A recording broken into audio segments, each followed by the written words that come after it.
Hej, Fredrik Hill heter jag. Jag jobbar med teknisk rådgivning på Assa Abloy och vi ska här kika på vårt system Assa Abloy Click Remote och framförallt då hur det används på våra sjukhus inom vården. Om vi börjar titta lite grann på hur situationen på våra sjukhus ser ut idag, alltså saker som påverkar ett säkerhetssystem, så kan man säga att ett sjukhus är ju under konstant ombyggnation eller nybyggnation. Det står ju alltid en byggkran när man kommer till ett sjukhus, så det är en verksamhet som hela tiden förändras och som då också det här systemet naturligtvis måste kunna förändras med. Man har ofta en ganska tung nyckelhantering på sjukhusen. Man har ofta inte bara ett låssystem utan flera låssystem. Ett sjukhus är ju byggt i etapper och ofta har man ju då också fått låssystemen i etapper. Så man har flera system och i värsta fall kanske en för varje byggnad till och med. Så en ganska tung hantering. Och de som använder de här nycklarna, det är ju då mycket entreprenörer. Alltså entreprenörer som kommer och ska in och jobba. Så man har ju då en nyckelutlämning. Nycklar ska fram och tillbaks. Man har också en del roterande personal, tillfällig personal som ska lämna ut in nycklar. Så att det är en ganska mödosam nyckelhantering skulle jag säga att det finns. Man har utöver att de här låssystemen också andra säkerhetssystem.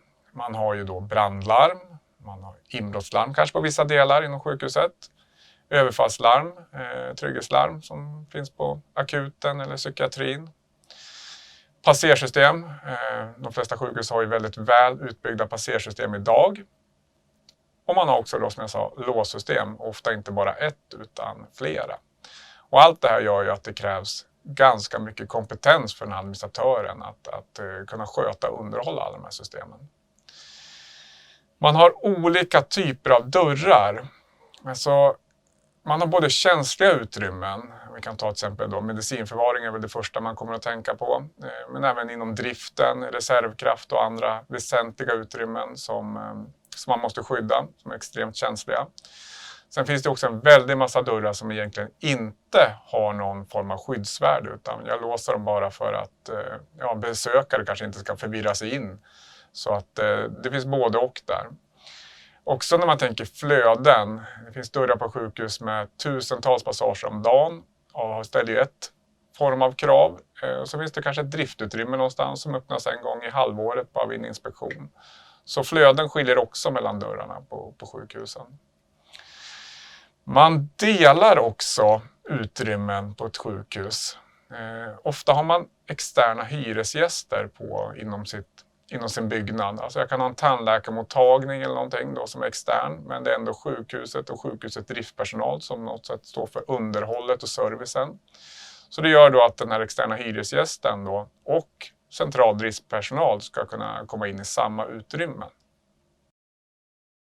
Om vi tittar lite grann på de kundönskemål eller de kundkrav vi får när vi pratar med vården, och de hänger naturligtvis ihop med den här situationen de har, så är det att man vill ha en spårbarhet. Alltså det finns dörrar och utrymmen där man har behov av att kunna spåra vem som har varit där i vilken tidpunkt. Återigen, det första man tänker på är naturligtvis medicinförvaring, men det finns också andra former av utrymmen där man faktiskt har behov av att kunna spåra vem som har öppnat och vem som har stängt. Man har också behov av att kunna ge tidsbegränsade behörigheter. Som jag nämnde, man jobbar mycket med entreprenörer. En entreprenör kan ju ha ett projekt som pågår, en ombyggnation. Så man vill då kunna lämna ut en nyckel.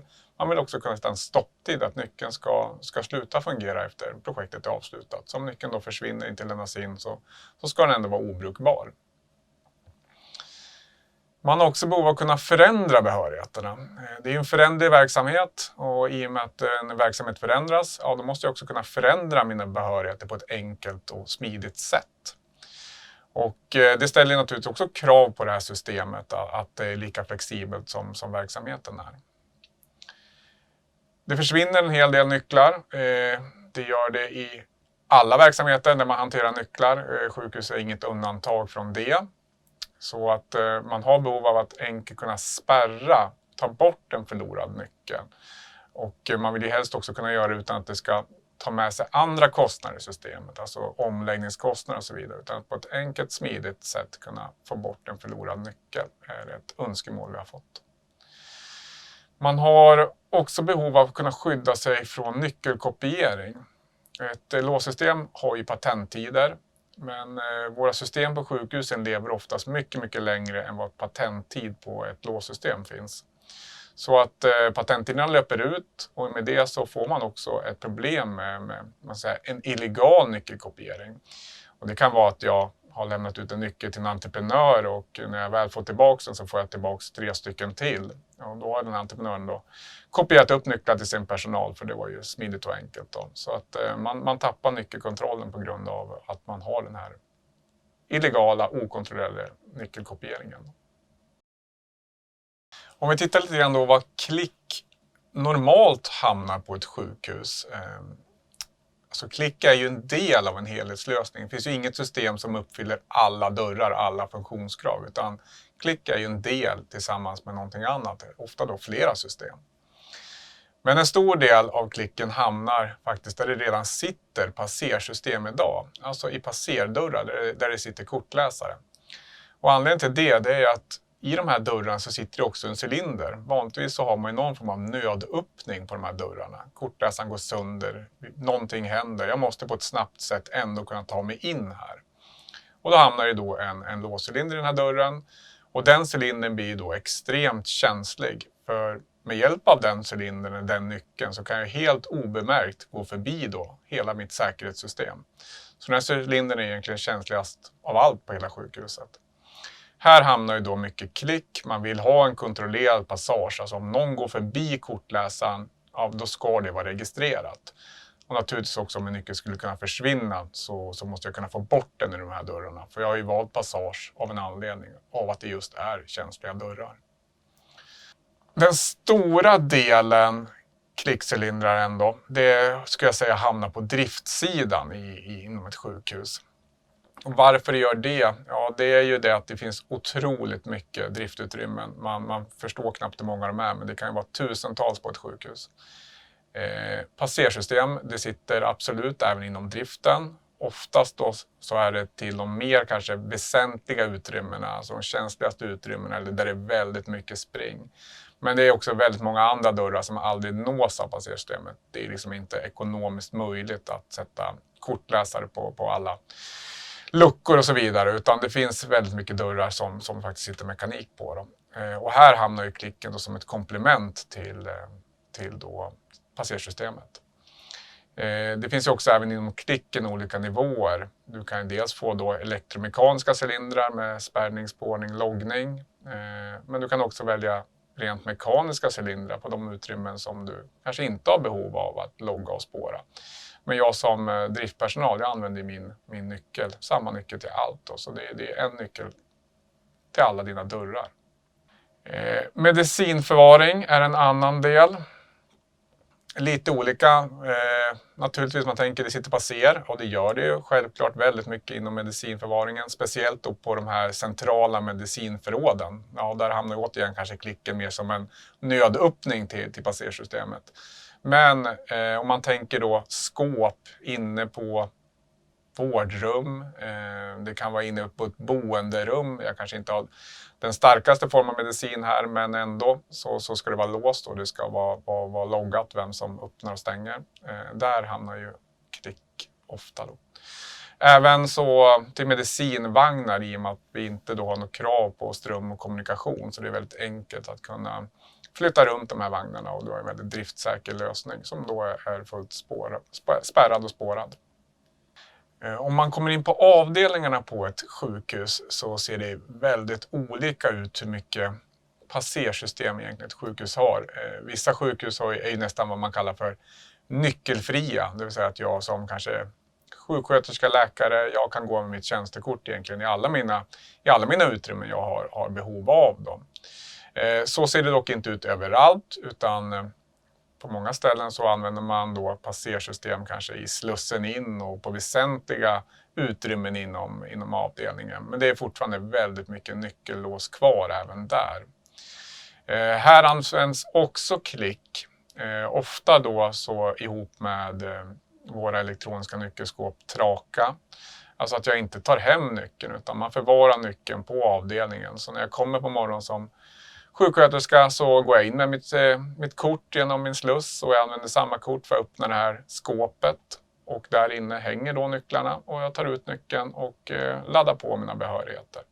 Allt är integrerat så allting har ett automatiskt flöde och jag får då rätt behörighet på nyckeln beroende på vem jag är som hämtar ut den. Och det här ger ju då naturligtvis då en annan kost än att sätta då passersystem i alla mina dörrar. Jag nämnde lite kring det här med att man delar utrymmen.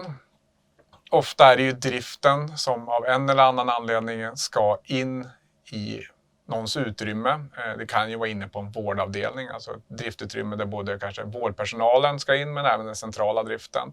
Eller då kanske en extern hyresgäst, det kanske sitter ett driftutrymme inne på den här externa tandläkarmottagningen som jag måste åt.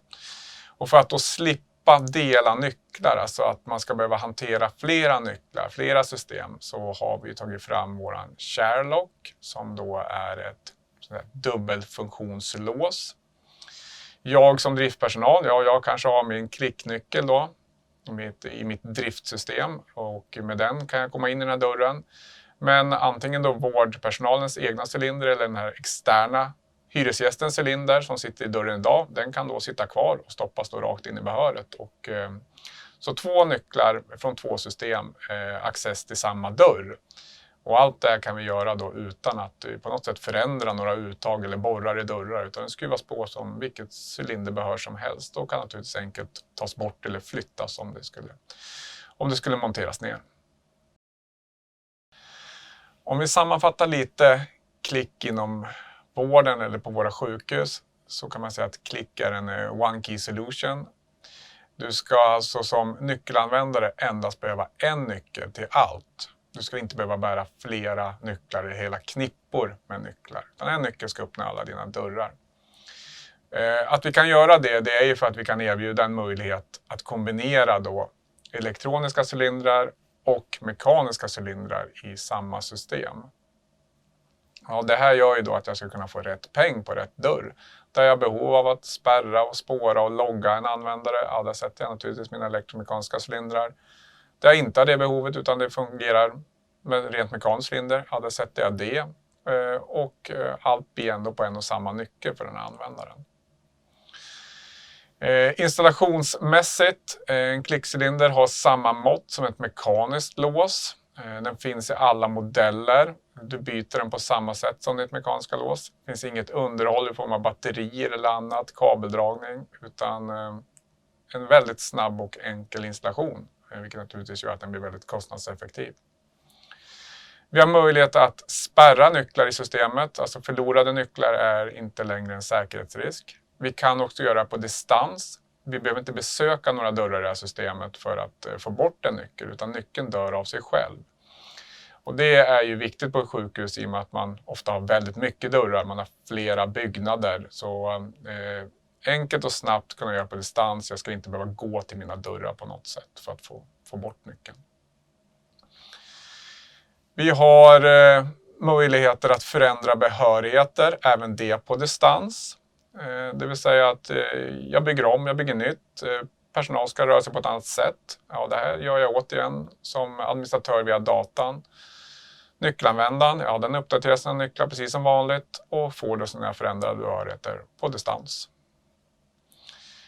Vi har logg i systemet. Alla nycklar har ju en klocka i sig och vet vad tiden är. Och det är med hjälp av det som vi då får tidstämplade loggar. Jag kan se vilken person som har rört sig i vilket utrymme under vilken tidpunkt.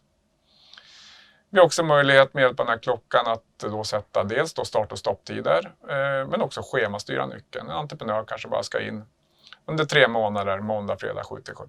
Så är det fullt möjligt. Jag hoppas det har varit intressant. Vill ni veta mer om ASSA ABLOY Click Remote så kontakta oss, så kommer vi gärna att berätta mer.